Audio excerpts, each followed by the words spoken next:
inspiration for this song come from?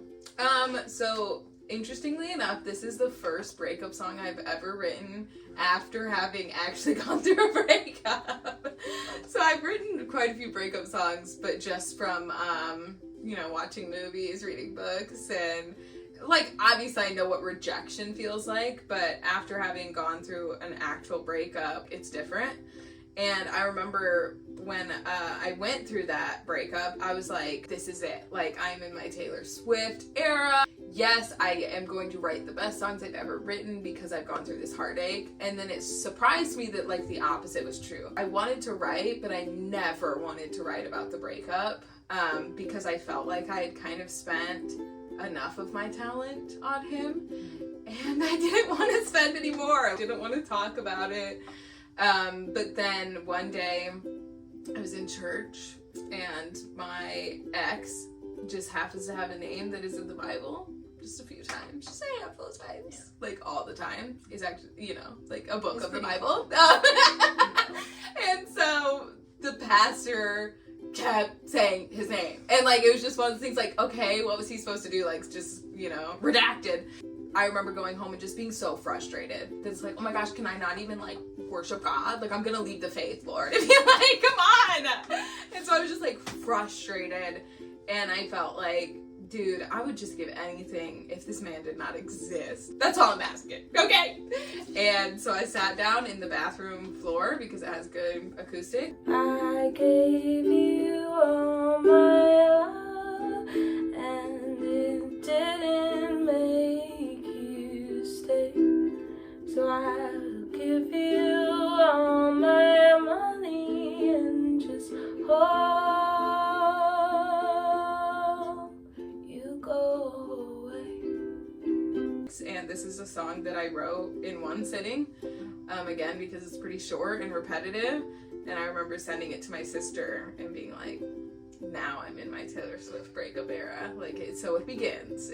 I almost didn't put it on the album, but then I was like, you know what? It's actually really important to the development of this story and to the timeline because it was the beginning of this journey of being able to write again. It needed a place on the album. Mm-hmm. Yeah, I definitely feel like it fits in. Would you actually give all your money to your ex? It's a great question. No.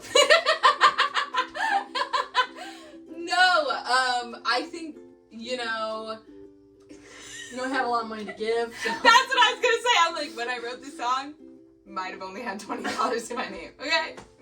No, I mean, I think, honestly, for me, what it represents is that my love language is gift giving, and I just literally gave so much to that relationship, not just like emotionally and mentally, but like actually like, here's a present, there's nothing that I wouldn't give to like the people that I love. And so it really represented that to me. Truly, I would give anything. And it felt like, okay, well, I gave you everything emotionally that I could, and that wasn't enough. So this is all I have left.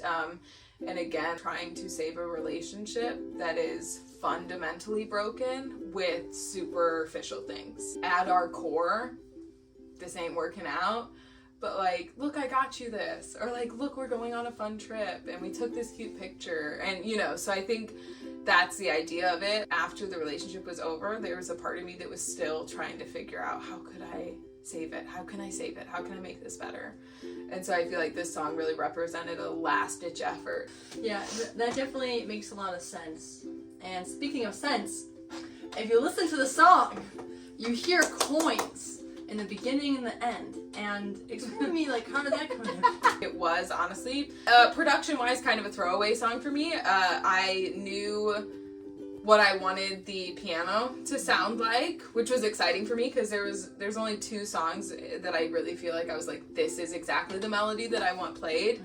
So I liked that part, but other than that, I was kind of like, I don't really have anything else to add. So when Faith sent it to me, and it has the addition of the coins that are like percussion basically, it just adds such an element. So how did you do that? How did you think of that, and what was the process behind that? it was late at night, I was working on the song, and I just thought it'd be cool to add some sound effects. I don't know, just feeling extra creative. I had this big jar of coins. Your life savings. Pretty much. And I'm like, I'll just record this. So I did some different test runs, you know, kind of edit it so it would hit on the right beats, dumped out all the coins for the last sound, and I sent it to her. Not sure of like how she would respond. Like, is it too kind of movie-ish, kind of like soundtrack, but she loved it. I do love it. And like I said, I love when things are kind of hokey, like on the nose. And I love the beginning of songs like that. Like, it really reminds me of Driver's License by Olivia Rodrigo. The start of the song is her turning on the car, and then like the beep becomes the beat of it. Like, I love that kind of stuff, and so I'm really glad we got to incorporate something like that thanks to Faith in this song. I think it really adds a level to it, so go listen to that, and please do not give all your money to your ex. Give your money Give it to us. That was funny.